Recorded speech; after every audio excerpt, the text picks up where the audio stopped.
ഈശോയിൽ പ്രിയപ്പെട്ടവരെ, തമിഴ്നാട്ടിൽ നീലഗിരി ജില്ലയിൽ ഗൂഡല്ലൂരുള്ള ബെക്കി എന്ന സ്ഥലത്ത് നടക്കൽ ജോസഫ് മേരി ദമ്പതികളുടെ 10 മക്കളിൽ 7ാമനായി ജനിച്ച ശ്രീ ജോസ് നടക്കൽ ചെറുപ്പത്തിലെ ആൾത്താര ബാലനായും പിന്നീട് മതാധ്യാപകനും പ്രധാന അധ്യാപകനുമായി സഭാ ശുശ്രൂഷകനായ അദ്ദേഹം സഭയോടും സഭാധികാരികളോടും ഏറെ സ്നേഹവും ബഹുമാനവും പുലർത്തിപ്പോരുന്ന ആത്മായനും കുടുംബനാഥനുമാണ്.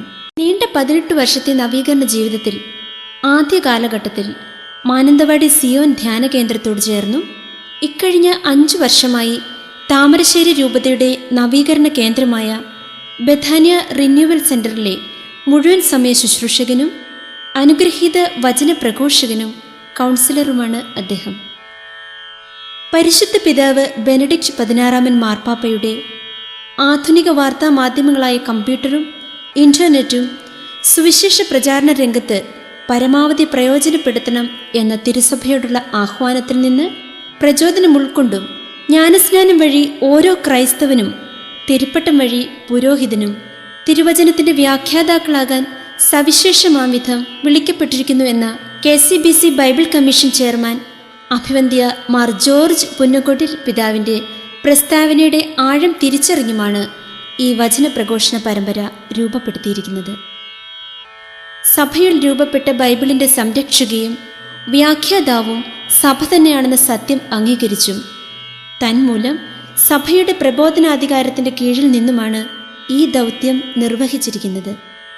ദൈവികവും പരിശുദ്ധാത്മപരവുമായ വ്യാഖ്യാനത്തിൽ ഉൾച്ചേരേണ്ട 4 അടിസ്ഥാന തത്വങ്ങളായ വിശുദ്ധ ഗ്രന്ഥത്തിലെ ആകമാന സമ്പൂർണതയോടുള്ള യോജിപ്പ്, സഭയുടെ ജീവിക്കുന്ന പാരമ്പര്യങ്ങളെ കണക്കിലെടുക്കൽ, വിശ്വാസ സത്യങ്ങളോടുള്ള പൊരുത്തം പരിഗണിക്കൽ, എല്ലാറ്റിലുമുപരി 4ാമതായി ഓരോ തിരുവചന വ്യാഖ്യാനവും ആത്യന്തികമായി മനുഷ്യനെ മാനസാന്തരത്തിലേക്കും പ്രാർത്ഥനാ ജീവിതത്തിലൂന്നിയ പ്രവർത്തന ശൈലിയിലേക്കും തദ്വാര നിത്യജീവിതത്തിലേക്കും നയിക്കപ്പെടണം എന്ന ആത്യന്തിക ലക്ഷ്യം മുൻനിർത്തിയുമാണ്.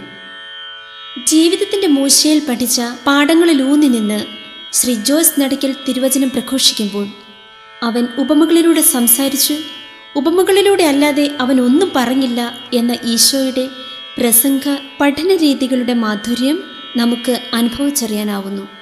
പ്രിയ സഹോദരങ്ങളെ, ഒരല്പസമയം ഈ വചന പ്രഘോഷണ ശ്രവണത്തിനായി നിങ്ങൾ മനസ്സ് മാറ്റിവെക്കുമെങ്കിൽ ജീവിതത്തിൽ ഒരിക്കലും മറക്കാനാവാത്ത ഒരനുഭവവും മുതൽക്കൂട്ടുമായിരിക്കും നിങ്ങൾക്കിത് എന്നതിൽ സംശയമില്ല. കേട്ടു മറക്കാനുള്ളതല്ല, നുണങ്ങിറക്കാനുള്ളതാണ് ഈ തിരുവചന പ്രഘോഷണം. കാലഘട്ടത്തിൻ്റെ ആവശ്യമായ വചനപ്രഭ ലോകമെമ്പാടുമുള്ള എല്ലാവർക്കും അനുഗ്രഹമായി തീരട്ടെ എന്ന് പ്രാർത്ഥിച്ചുകൊണ്ട് തിരുവചന ശ്രവണത്തിനായി ഓരോരുത്തരെയും വ്യക്തിപരമായി ഈശോയുടെ നാമത്തിൽ സ്നേഹപൂർവ്വം ക്ഷണിക്കുകയാണ്. ദൈവം നിങ്ങളെ അനുഗ്രഹിക്കട്ടെ.